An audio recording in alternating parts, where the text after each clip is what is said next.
Hello YouTubers, my name is Attila Mate from Blue Sky Photography, and today I would like to talk to you about two cameras. It will be a little bit of weird comparison, let's say, but in the same time it's an interesting one, I tell you, because in my opinion Panasonic this time they did a mistake, I suppose. Yeah, well, we can say this way, they did a mistake. So let's compare these two cameras, the Panasonic GH5S and the Sony a7S Mark II low light cameras. Now the Sony a7S Mark II is the king of the low light, I tell you. I mean, there is no better low light camera like the a7S Mark II, I guarantee you that. Now, I don't want to say that autofocus wise is the best. No, it's not really fast, but in the same time, if you want low light photos, that is the way to go. Now, why I want to compare them? Because many people, they say that, oh, the Panasonic GH5S will be great for low light and will be a good comparison. It won't be. And I tell you why. The two cameras are completely two different pieces of equipment. You know, I mean, it's like so far from each other, like east from west. And I tell you why. First of all, the Sony a7S Mark II, it's a full frame camera. Panasonic GH5S, it's a micro four thirds camera. And why do I say that Panasonic made a mistake over here? Because they put the price point too high on the GH5S. The price point is $2,500. Now, the Sony a7S Mark II is recently reduced to $2,700 at the B&H Photo Video. If you want to get into low light photos, I would purchase much quicker the Sony, although I'm not a Sony user. But if I want a great low light camera, I would purchase the Sony a7S Mark II with one lens or maybe two lenses, and that's it. But I would not buy the GH5 for 2,500 euro, the GH5S, sorry. That is too expensive. In my opinion, the Panasonic GH5S should be around $2,000 like the GH5 and not more. This is not a good price at all. This is a bad price. Because the Sony a7S Mark II, it's a full frame camera. It's okay, it's $2,700, true. And again, it's true that the lenses are expensiver on the Sony side than the Panasonic side. So if you want to buy Panasonic lenses, it will be cheaper than if you want to buy Sony lenses. Absolutely true. But in the same time, let's not forget that third-party manufacturers are producing more and more lenses for Sony. So you can get that. Or you can get some primes, like a second camera just for low light photos. I tell you, if you are already in Panasonic system, it's not worth the hassle. Then you buy the GH5S, but in the same time you will not have the same results like with the Sony a7S Mark II. I mean, the Sony a7S Mark II, you make a photo with ISO 25,000 and you are looking at a clean image, you know. Maybe a little bit of noise over there, but apply a little bit of noise reduction and that's it. The image is clean. The Panasonic, not really. It's better than the GH5 with kind of two stops, but it won't be as good as the a7S Mark II. So it's a clear winner. Let's not talk about that no image stabilization. And this is, I tell you, a big disadvantage on the Panasonic side. They don't have image stabilization, in-body image stabilization in the GH5S. But in the Sony a7S Mark II, they have image stabilization. The Sony, it has. If you shoot only from tripod, if you shoot only really cinematic look videos, you know, the GH5S is good.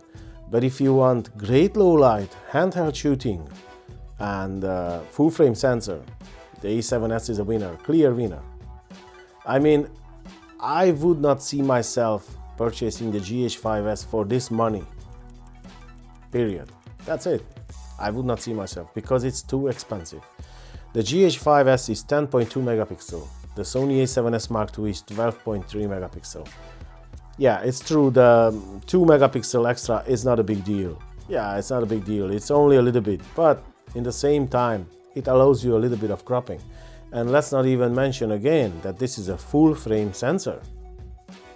So I think, in my opinion, that if you are in the Panasonic system or in the Micro Four Third system and you want better low light capability, go for it. You can buy, you know, it's great. It has better autofocus than the a7S Mark II, definitely, because it has the photography wise, it has better autofocus than the Sony a7S Mark II, but video wise, the Sony has better autofocus than the GH5S. And I tell you why, because Sony has the best transitions together with Canon. And period, again, I'm not a Sony user.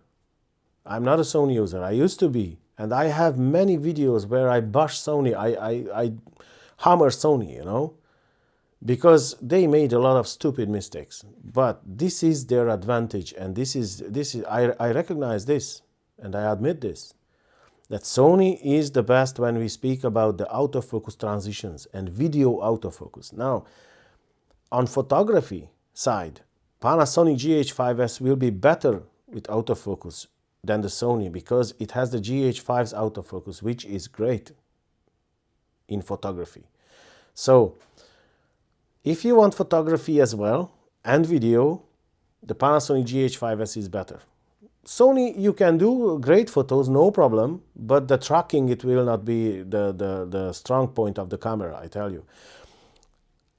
The autofocus of the Sony is kind of like the a7R's autofocus, you know, it's kind of like that, which was great. I used to own the a7R and I used to shoot with that camera weddings, and it was no problem, spot on, you know, that's okay.